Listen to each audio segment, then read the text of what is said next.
Kamu tentu pernah pergi ke pasar, bukan? Eits, jangan berpikir kalau pasar itu identik dengan becek-becekan saja. Ketika kamu belanja online, itu juga termasuk pasar loh.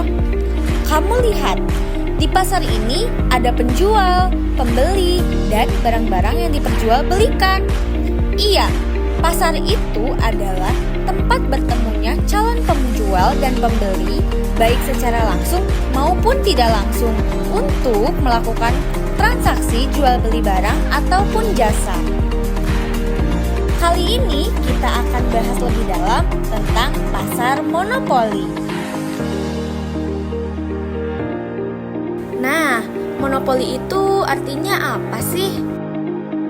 Sekarang kita masuk ke konsep pasar monopoli ya. Kamu lihat, di pom bensin ini ada banyak kendaraan mengantri untuk membeli bahan bakar. Nah, kamu pasti tahu kalau seluruh pom bensin di Indonesia ini dikelola oleh Pertamina. Ternyata Pertamina itu juga termasuk pasar loh, yaitu pasar monopoli, yang mana hanya ada satu perusahaan yang mengelola pasar atau perusahaan lain. Ciri-ciri pasar monopoli terbagi menjadi 5. Yang pertama, suatu industri memiliki satu perusahaan. Karena pasar ini monopoli, mono itu artinya satu, berarti memiliki satu perusahaan atau satu produsen. Yang kedua, tidak ada barang pengganti yang mirip. Karena pasar monopoli ini akan menghasilkan suatu produk untuk menghidupi masyarakat luas atau masalah banyak. Perusahaan lain sulit untuk masuk industri karena ada hambatan yang memang cukup besar untuk memasuki industri ini. Karena modalnya yang harus cukup besar, kemudian teknologi yang harus didukung teknologi canggih. Perusahaan sebagai penentu harga, karena di pasar ini memiliki satu perusahaan, berarti perusahaan inilah yang akan menentukan harga. Promosi iklan kurang dibutuhkan. Nah, ciri-ciri ini hampir sama dengan pasar persaingan sempurna karena sama-sama tidak membutuhkan biaya untuk promosi iklan. Karena apa? Pasar monopoli ini masyarakat sudah tahu produk apa yang akan dijual di dalam pasar monopoli ini. Penyebab munculnya monopoli. Yang pertama, ada penguasaan sumber daya. Ada satu perusahaan yang mampu menghasilkan atau mengolah sumber daya yang tidak bisa tergantikan dan tidak bisa dihasilkan oleh perusahaan lain. Kemudian yang kedua, penyebabnya adalah monopoli yang diciptakan oleh perusahaan. Pemerintah di sini turut ikut campur terhadap pasar monopoli, karena terkadang pemerintah juga menciptakan pasar monopoli ini. Kemudian ada monopoli alamiah. Monopoli alamiah ini terjadi apabila suatu perusahaan dapat menyediakan barang atau jasa seluruh pasar yang membutuhkannya dengan biaya yang lebih rendah. Kebijakan pemerintah tentang monopoli. Yang pertama, membuat monopoli lebih kompetitif. Pemerintah membuat peraturan atau undang-undang yang mengatur tentang pasar monopoli. Misalnya, ada 2 atau 3 perusahaan yang bermaksud untuk melakukan penggabungan perusahaan dalam upaya untuk menjadi perusahaan monopoli. Maka di sini peran pemerintah adalah memeriksa dengan seksama apakah sesuai dengan undang-undang atau tidak. Yang kedua yaitu mengatur perilaku monopoli. Pemerintah di sini berhak mengizinkan atau tidak mengizinkan sama sekali pada pasar atau perusahaan monopoli ini untuk menentukan harga. Jadi, kehendak menentukan harga ini bisa diikut campurkan dengan peran pemerintah karena sesuai dengan aturan undang-undang bahwa yang menyangkut keinginan hidup orang banyak itu dimiliki oleh negara. Ada kelebihan pasar monopoli. Yang pertama, perusahaan monopolis tidak perlu mengeluarkan banyak biaya untuk melakukan promosi agar pembeli tertarik karena dalam monopoli ini perusahaannya itu hanya satu dan yang memproduksi produk tersebut itu hanya perusahaan ini. Yang kedua, ada kelebihan dengan monopoli pemerintah dapat menjaga sumber daya alam yang penting bagi masyarakat. Selanjutnya, yang terakhir itu ada kekayaan intelektual seseorang dapat terlindungi sehingga dapat memajukan perkembangan. Kelemahan pasar monopoli. Produksi tidak optimal dan efisien karena penjual dapat menetapkan harga barang dengan mengurangi produk. Selanjutnya, konsumen terikat akan pasar tersebut dan tidak bisa berpindah ke penjual lain meskipun harganya mahal.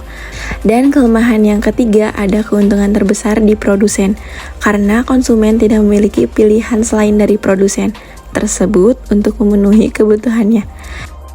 Selanjutnya masuk ke kurva permintaan pasar monopoli. Seperti biasa kalau mau bikin kurva, kita bikin dulu garisnya dengan ketentuan P dan Q, yaitu price dan quantity. Karena ini adalah pasar persaingan tidak sempurna, maka garisnya dibuat menurun. Nah, kurva permintaannya itu D sama dengan P sama dengan AR. Nah, garis MR-nya kita taruh sampai ke tengah karena MR itu sama dengan setengah AR. Untuk mengetahui perusahaan laba atau tidak, yang pertama kita lakukan itu adalah menggambar kurva MC. Untuk mencapai laba supernormal, maka perusahaan harus berada di posisi TR lebih dari TC. Perlu diingat bahwa perusahaan itu harus atau lebih baik memproduksi pada saat MR sama dengan MC. Nah, MR sama MC-nya itu ada di titik tersebut. Apabila MR sama dengan MC sudah ketemu, baru kita tarik garis QA. Nah, QA di sini itu adalah jumlah barang yang harus diproduksi oleh perusahaan supaya mencapai laba. Nah, untuk mengetahui bahwa perusahaan itu laba atau rugi, maka kita harus menggambar kurva AC. Lalu garis QA tadi kita tarik sampai ketemu garis yang D. Lalu tarik lagi ke kiri sampai ketemu garis P. Nah, daerah ini adalah 0, QA, A, dan B, yang dimana ini adalah TR. Nah, dari titik yang QA bawah sampai ketemu AC itu kita tarik garisnya ke pinggir. Nah, itu menandakan daerah TC, yaitu 0, QA, C, sama D. Nah, jadi letak labanya itu ada di daerah A, B, C, sama D. Nah, sekarang kita masuk ke kurva laba normal. Untuk bentuk awal itu sama seperti laba supernormalnya. Yang membedakannya adalah di kurva AC-nya, teman-teman. Lalu garis Q-nya juga kita tarik ke atas, lalu kita rekatkan ke garis P-nya. Nah, pada saat perusahaan mengalami laba normal, itu perusahaan sedang di masa profit, yaitu tidak mengalami laba, tidak juga mengalami rugi. Hal tersebut menandakan bahwa AC itu bertepatan dengan AR. Lalu ditarik ke pinggir.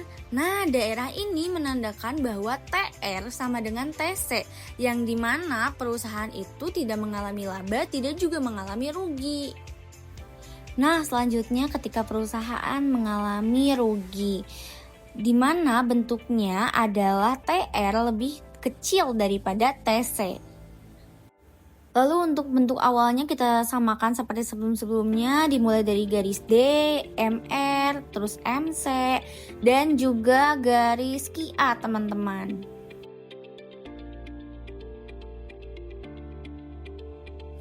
Nah, kalau perusahaan rugi itu garisnya ada di atas, teman-teman. Lalu garis putus-putus ini kita tarik sampai ke AC, lalu juga sampai ke samping, teman-teman. Dan dari kurva harga ini kita tarik ke samping juga. Nah, baru ini adalah letak ruginya, teman-teman. Sampai sini dulu ya, teman-teman.